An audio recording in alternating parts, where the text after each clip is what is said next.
Hello, everybody, and welcome to another edition of Abundant Wednesday. I'm here with my good friend, Shelley Hagan.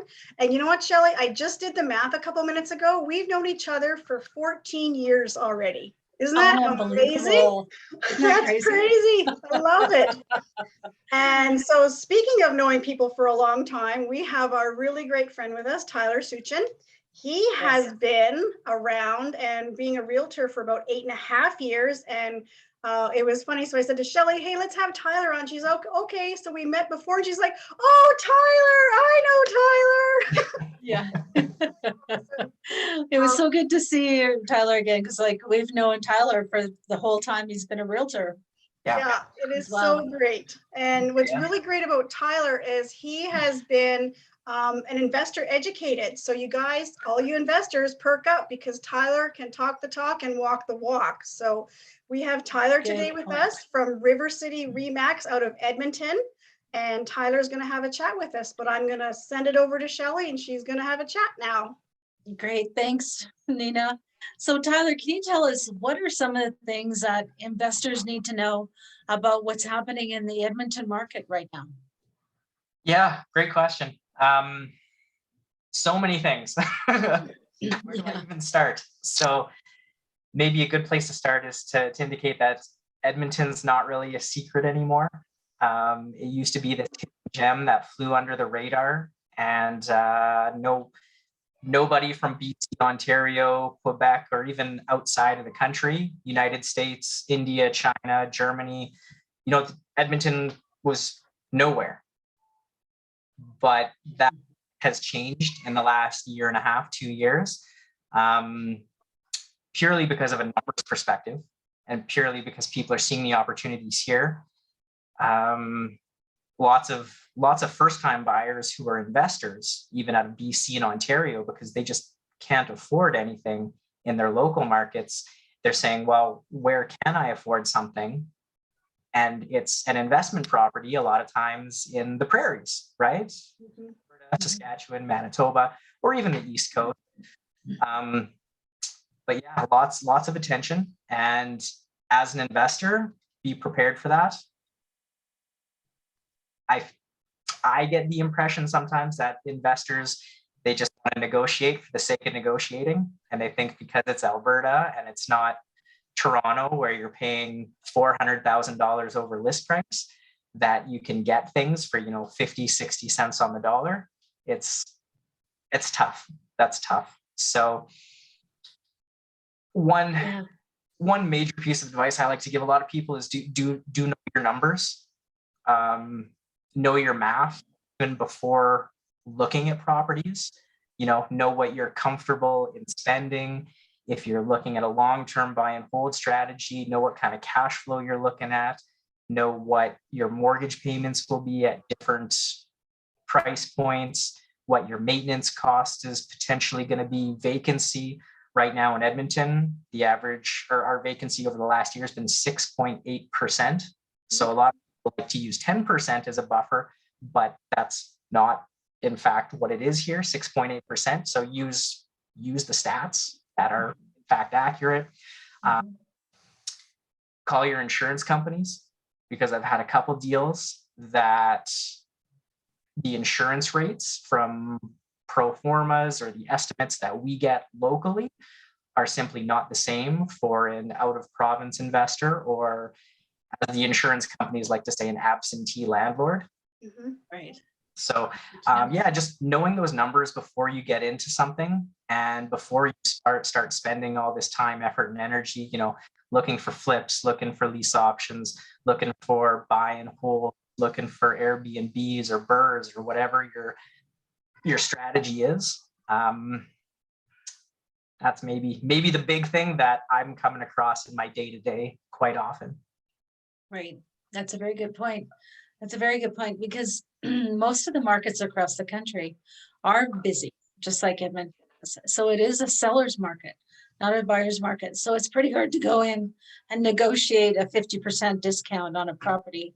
They're just not that motivated because they know the next person in the door can pay a lot more.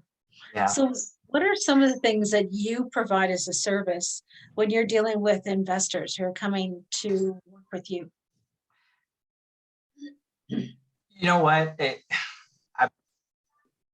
It almost pains me to say this, but a lot of realtors are the exact same, right? We can show you properties, we can set you up on email filters, we can give you comparables and send you the taxes. A lot of that stuff is rudimentary. The key difference for myself when dealing with investors is I can understand where you're coming from. And I'm not just trying to sell you some property that's not going to make sense. Like if you're asking me what a vacancy rate is, like I can tell you what the vacancy rate is, like with confidence. A lot of realtors can't do that because they don't even look in the rental market. Right. If you're looking at, different strategies, the terminology you use, like you wouldn't believe how many realtors don't even know what ARV stands for, what BRRRR stands for. So using the terminology, using the lingo, I feel that maybe that's one of the advantages that I have is my mindset is maybe a little bit different. And then beyond that, I'm willing to be flexible. So I promote investors having different exit strategies. So if somebody wants to do a flip, we have to have a conversation about what happens if we don't sell it after you rented it. Right? Very good point. Are you willing to do a BRRRR? Are you willing to do Airbnb? Are you willing to just hold it and wait for a year to try to sell it again? And as a realtor, having those conversations is a little bit tough because then I don't get paid. Right.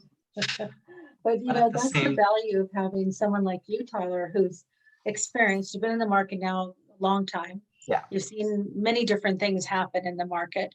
And you're also a trained real estate investor. You've had rental properties and stuff of your own. Yeah. You understand the whole lingo, as you're talking about BRRRR, etc. And that is a really good value that you bring to the table by explaining to them about your exit strategy. You need to have a backup plan.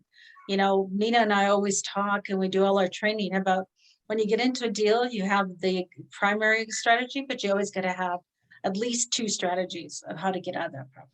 Agreed. Yeah, agreed. And as a realtor, as an investor, you want a realtor who is flexible with you. So, I'll take photos of the listing. Yeah, you can use them to rent, but not my property. They are my property, but what do I care if you use them, right? Throw it up on rental sites. You need to cancel the listing early because you found a really good tenant. No problem.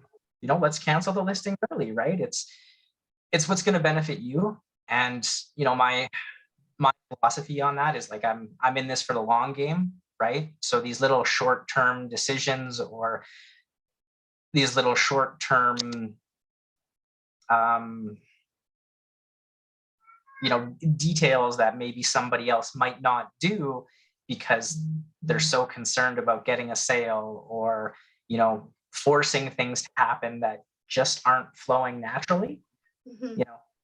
I look at it as a long-term investment into the relationship as opposed to, the short-term transaction, that small little time in history where we're making a deal.